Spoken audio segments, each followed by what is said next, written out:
How do we stop the man in a briefcase pacing through the airport and get him to buy a big book or a book set? Excuse me, do you speak English?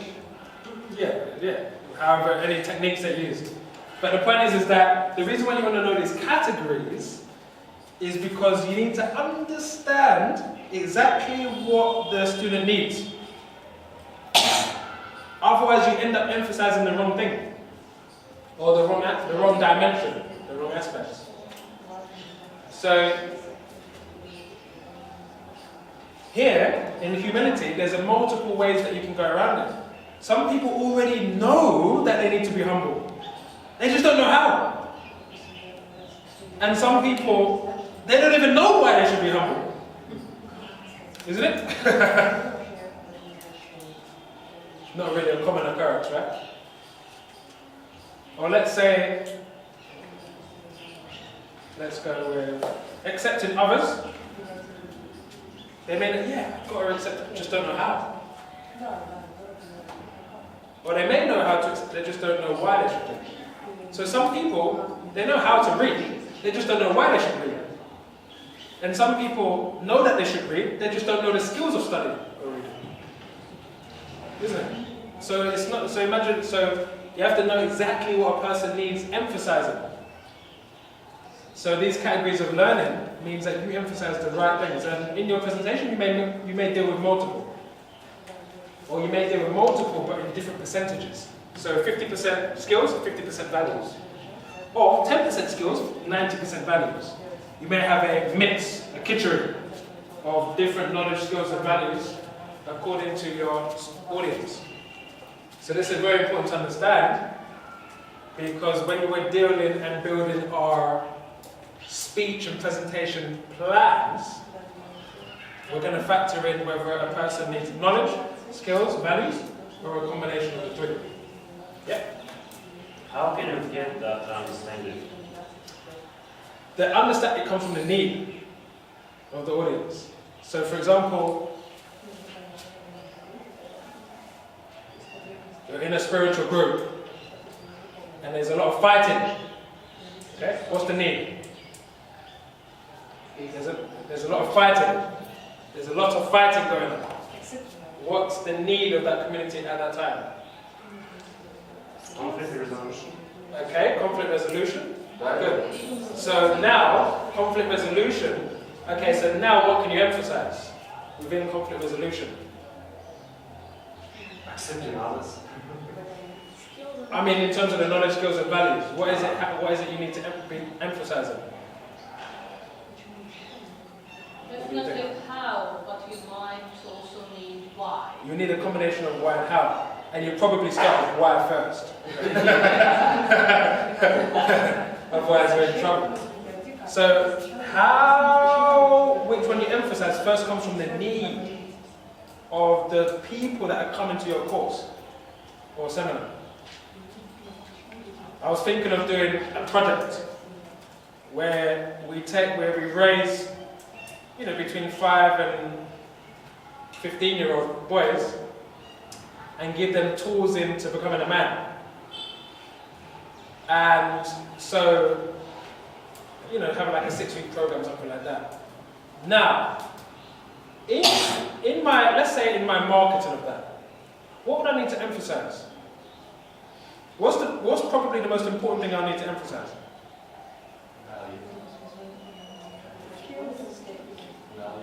Knowledge. Yeah. Think about this, young boy.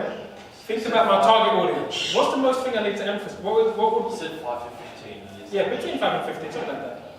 So imagine you have a 7-year-old. First of all, who would be my target audience? Parents. The parents. And what's the most important thing? For them? Huh? Why? What would they be? What would it be? Yeah, having safety. That's going to be the first concern. Safety. So, what I have to emphasize is the particular need of those children would be skills, isn't it? Understanding how to, and a bit of why. But at that age, getting across why you should become a man would be a little bit tricky or different. At that age, So it'll be skills. But for the parents, I'll be emphasizing importance and that they'll be safe. So it'll be a combination of those aspects. Why did you start with skills? Do you think that kids already got knowledge? Of masculinity. It will be, there'll be, for that group, I'd probably emphasize more skills.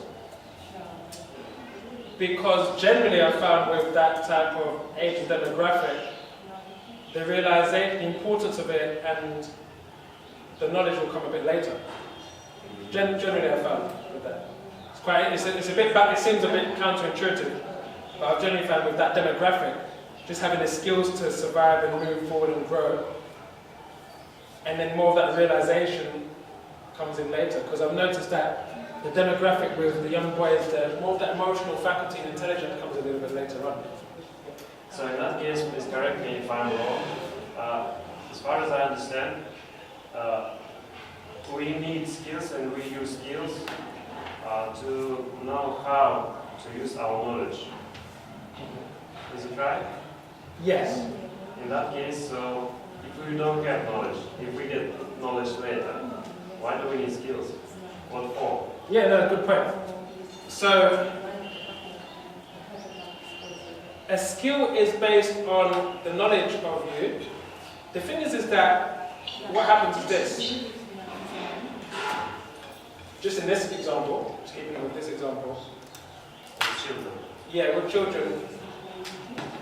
And specifically I'm talking about in Australia, in other countries it may differ. What I found is that if a child is not taught skills of like time management, energy management, money management, they'll find a way to do it anyway, but in an unhealthy way. So the knowledge of, so basically they still have knowledge, but it's in a small realm. So my emphasis would be developing skills in a small realm of understanding that they already have. Whereas for some people they may emphasize having loads of knowledge, but they've got all this knowledge but not the practical skills to use all that knowledge. So in that realm, the knowledge that they have is that they're a boy, that they like to have fun. It may be limited, but it was about developing their skills in those particular areas. Okay, if you want to have fun, if you want to play, here's the proper way to stay safe. If you want to, buy some sort of toy or gift, this is the proper way to save money. So for that, I'd be emphasizing skills based on the awareness of them in a limited way. But you may think, well, actually, it would be good to expand their awareness and knowledge of who they are. But I found that when it comes to dealing with children, it's more about being quite practical and interactive and engaging and fun. So it's according to the need of who you're dealing with.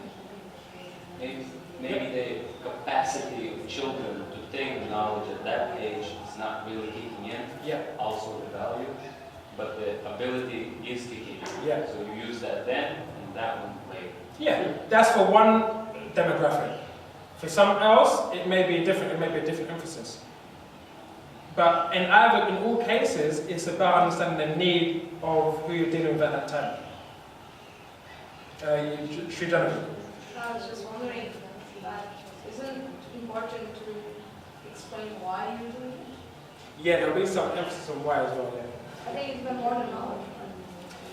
Generally, what I've generally found is, the importance of why a value is can allow it to be upheld as a value throughout their life. And how to do it. Yeah, that's what I've noticed anyway. Whereas we're sometimes, or the other way is sometimes you're taught a skill but not why you should do it. So it gets lost with tradition and lost over time. Because people think, hey, there's no real reason, why am I inspiring them some kind of what's going on. So yeah, why is also important. Yoga Maya. Yeah, I would like to ask, it's not super rare, it's not super often situation, but if you base our topic or something, presentation or need of the audience, and sometimes it may happen not so often, but maybe we can get information about our audience. So what would we do in this kind of case? What we do? So there's a couple of things that I do. I mean, are we talking like really like zero? Almost nothing. Yeah. Sometimes it may happen just to fun out ourselves. That you just did, yeah. Or even even if you take like today's topic, the marathon, there are people on the street who like don't know what to think. Yeah. So just an example. Okay, here's a technique that you can use. You need to expand it more. So for example, the more specific you can be about who your audience is about, but then you may expand it to the need of the district. Then you may expand, I don't really know this place well, you may expand it to the need of the country. What's the general need of the country? What's the political flavour of the country? What's the character traits or personality traits of the country, right? So you emphasise in that way. Like, so some countries you may emphasise about the performance of duties. Some countries you may emphasise about using their freedom in the most powerful way that will bring about the great sense of happiness. And you may even expand that more if you can't, to what's the need of the human being. You expand it, what's the need of the soul. So there's always some need on some level you can connect with. So generally, if I don't know my audience, if I have opportunities to ask questions, I'll ask questions to try and elicit what do they need, what's the emphasis here. Generally, I find that most people need inspiration, isn't it? Right? Generally, most people need inspiration, some motivation, some transformation, as a general thing. And I've noticed that people appreciate education in an entertaining way. In my life, I'm trying to make learning about relationships as fun as Netflix. If it can be as engaging and as entertaining as watching a movie, learning about yourself, I would consider that successful. And if you still can't really ask questions, you have to kind of lecture. Based on the words that you're using and how you're sharing, you'll see certain reactions from the audience. But you can always bring it to that universal platform of that everyone needs love, to give love, receive love, appreciation, respect, all of those aspects. So you're in a superior position that because you understand the universal needs of the soul, you can speak to anyone. An athlete, a Formula 1 driver, a doctor, a West African gangster, anyone. Because they're all individual beings that are looking for something. They just use different methods to look for the same thing.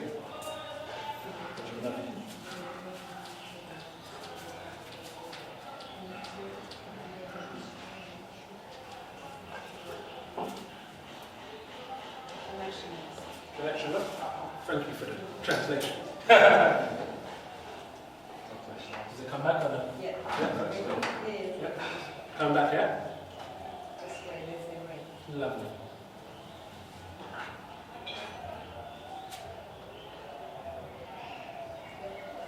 You all good? Okay. Here's one of the primary visions of the Hare Krishna movement, Bhakti movement, to systematically propagate spiritual knowledge to society at large and educate all peoples in the techniques of spiritual life in order to check the imbalance of values of life and achieve real unity and peace in the world. What part of this deals with knowledge? What part of this vision statement deals with knowledge? Or what? What part of this vision statement deals with what?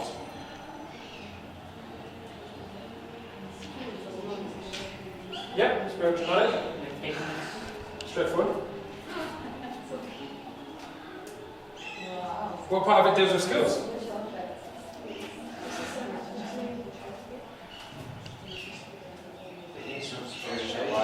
Techniques. Okay. And your values?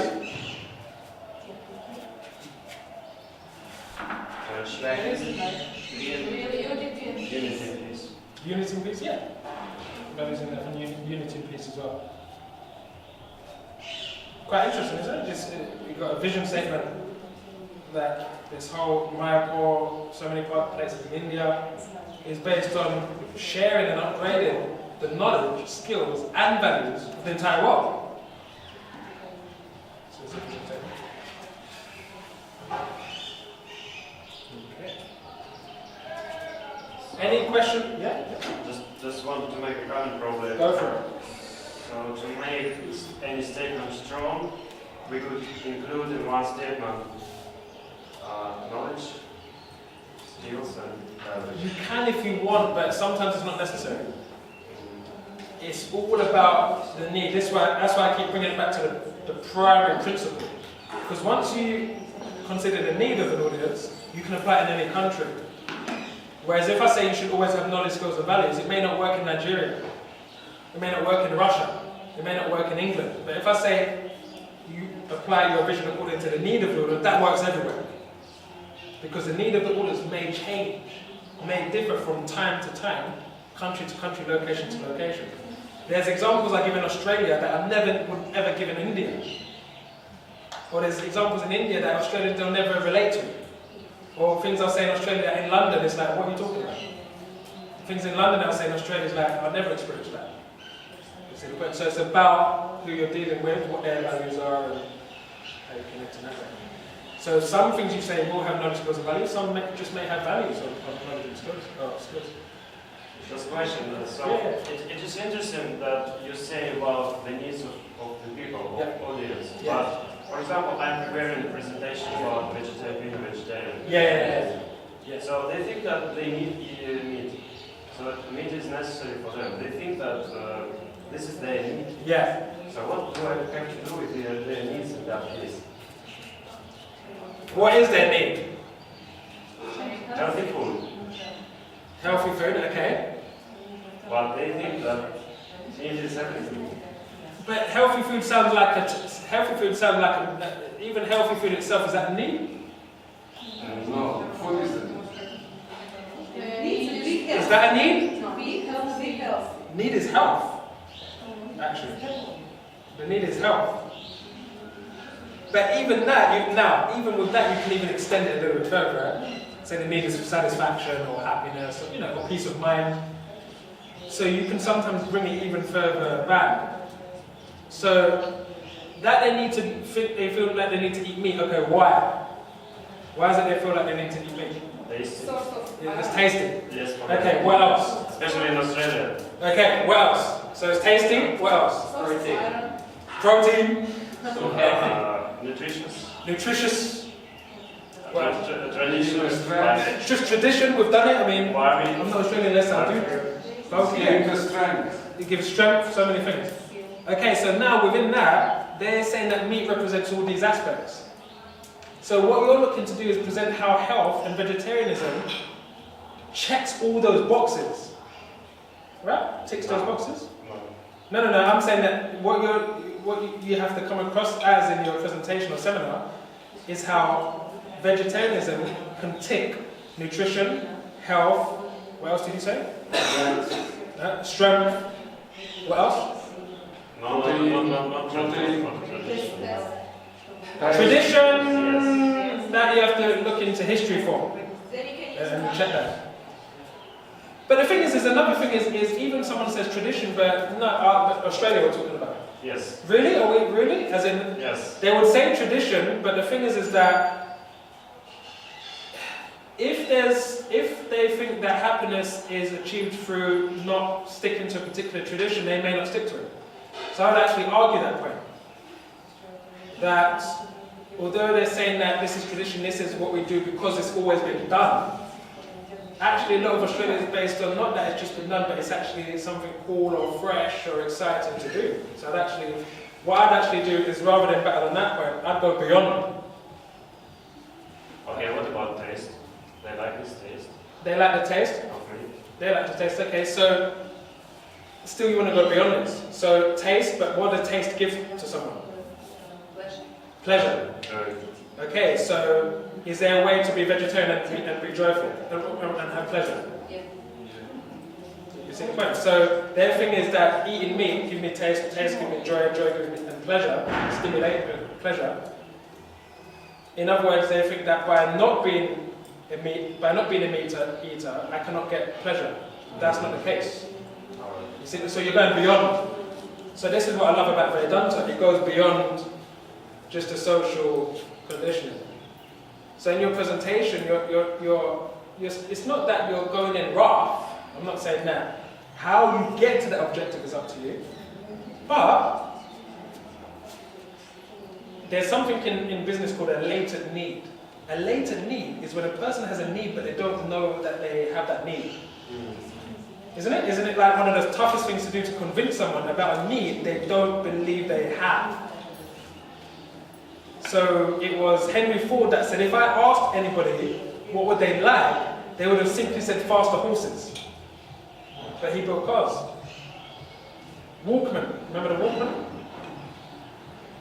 Nobody knew they needed a Walkman, so to speak. But they identified a latent need, something that goes beyond just their conceptual thinking. So what a person's actually looking for is happiness, success, satisfaction, pleasure.